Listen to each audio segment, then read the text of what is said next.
Hoje nós vamos falar de um assunto muito importante, mas ao mesmo tempo bem complicado. Vamos imaginar que um casal de namorados se converta e eles têm um padrão de relacionamento segundo o padrão normal que o mundo pratica. E aí surge uma questão séria para este casal. E eles chegam pra gente e perguntam: sexo fora do casamento é pecado? E aí, pastor?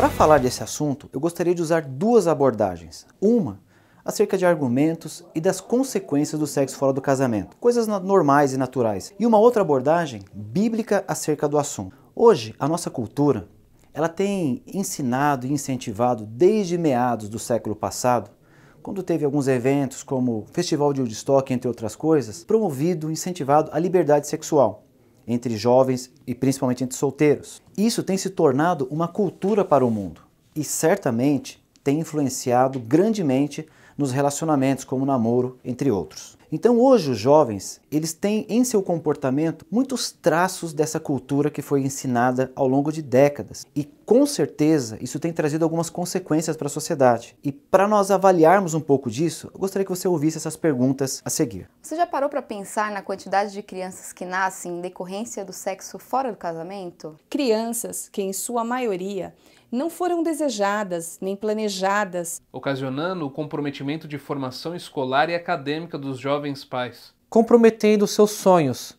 sua juventude. Isto quando estes pais cuidam. Porque muitas dessas crianças são criadas por avós, tios e familiares. Essas gestações precoces forçaram muitos casais a viverem juntos, sem a plena convicção disso, o que gerou lares sem estruturas e inúmeros casos de separações traumáticas. Dentro de lares assim, imagine a criação e a educação dessas crianças. Quantas dessas crianças sem padrão de família se tornaram abandonadas pelas ruas? De 10 crianças de rua, quantas você acha que são frutos do sexo fora do casamento? Quantas famílias são destruídas por causa de casos extraconjugais? Onde deixam-se traumas profundos nos cônjuges traídos e nos filhos.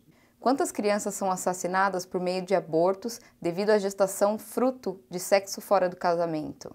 As pessoas querem viver essa liberdade sexual. Mas quando surge uma gravidez, a maneira de resolver esse problema é assassinar o bebê. Sem falarmos nas doenças sexualmente transmitidas. Mas esses são fatos reais. Isso atinge diretamente o indivíduo, os jovens, os solteiros e crianças. Então nós percebemos que a família acaba sendo a maior vítima desse tipo de comportamento. Só que o governo e a mídia, eles não falam nada a respeito disso. O máximo que você vai ouvir são campanhas, por exemplo, use camisinha. Só que se a gente for avaliar bem mesmo, sexo seguro é o sexo dentro do casamento. O casamento criado por Deus. Falando do padrão de Deus, isso é muito parecido com o que aconteceu desde o princípio. E nós encontramos isso lá no livro de Gênesis, nos primeiros capítulos, onde Deus preparou tudo para o homem. Deus criou o homem e a mulher, os colocou no lugar muito abençoado, lugar conhecido como Jardim do Éden. E neste lugar eles poderiam cumprir o seu propósito, porém eles foram tentados. E qual foi a tentação? A natureza da tentação foi oferecer um caminho, uma alternativa para o homem diferente do caminho original que Deus tinha traçado. Isso foi tipificado por duas árvores que existiam no centro do jardim, a árvore da vida e a árvore do conhecimento do bem e do mal. Essa segunda árvore era uma árvore proibida, mas foi justamente a árvore que oferecia este caminho alternativo, esse algo mais para o homem. Uma era abençoada, a outra trazia a morte. E qual foi a escolha do homem? Ele escolheu a morte. Dá para acreditar? Mas isso é o que está acontecendo hoje, se nós formos avaliar. O diabo tem procurado oferecer algo para o homem, algo diferente do padrão de Deus. E este caminho alternativo que o mundo hoje vive como cultura é o grande perigo para nós, como sociedade e também como filhos de Deus. Num primeiro momento, o fruto da árvore do conhecimento do mal parece muito bom, agradável, desejável, mas é o fruto proibido. É o caminho que produz morte. A palavra de Deus diz em 1 Tessalonicenses capítulo 4, versos 3 e 4, o seguinte: pois a vontade de Deus é esta, a vossa santificação, que vocês se guardem da prostituição, que cada um saiba possuir o próprio corpo em santificação e honra, não com lascívia, como os impuros que não conhecem a Deus. Em Gálatas 5,19, mostra a lascívia, a impureza, o desejo carnal desenfreado como obra da carne. E a lascívia, ela tem tudo a ver com a sensualidade, com a luxúria, aquilo que está destinado à libidinagem, ou que possui uma inclinação muito forte para a sensualidade. E isso está falando principalmente da área sexual. Infelizmente, hoje, tem muitas pessoas ignorando esse princípio, vivendo apenas pelo prazer, por aquilo que ela quer, independente dos valores dos princípios da palavra de Deus. O que importa são apenas a satisfação dos desejos. E o mundo alimenta isso. Só que tem um probleminha aqui. A palavra diz que o mundo jaz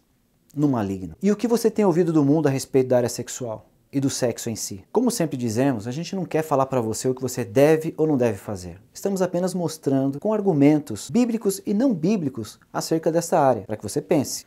Esses textos e tantos outros ensinam acerca desta área. E a palavra de Deus diz: e conhecereis a verdade, e a verdade vos libertará. O objetivo desse vídeo é fazer você pensar, avaliar e escolher. Mas nunca esqueça disso. Deus vai usar sempre a igreja para trazer essa verdade para você. O diabo vai usar o mundo, porque o mundo jaz no maligno. Filmes, novelas, seriados, desenhos animados, os seus amigos, entre tantas e tantas outras coisas que estão no mundo, vão tentar te convencer a você viver uma vida livre na área sexual. Eu digo entre aspas porque isso de fato é escravidão para as pessoas, porque está fora do padrão de Deus. É a escolha da árvore do conhecimento do bem e do mal, daquele fruto proibido. Como eu falei para vocês agora há pouco, nós não estamos querendo falar para você o que você deve ou não fazer, mas você precisa conhecer a vontade de Deus, o padrão de Deus, porque nesse padrão você está guardado e você será abençoado. É você que deve escolher. Deus criou um caminho para que você desfrute do sexo dentro do casamento, para que você viva uma vida plena e alcance os propósitos de Deus para a sua vida. Se você namora, está frequentando a igreja, já aceitou Jesus como seu Senhor e tem vivido fora do padrão de Deus nessa área, se você tem sentido essa cobrança no teu espírito, converse com o líder da igreja, converse com alguém maduro que possa te aconselhar nessa área e orar junto com você para você vencer isso. Tantos casais venceram, eu creio que você também pode vencer. Essas pessoas, os líderes da igreja, podem te ajudar nesse processo. Eles podem orar com você, eles podem te aconselhar nessa área. E ser acompanhado é vital para vencermos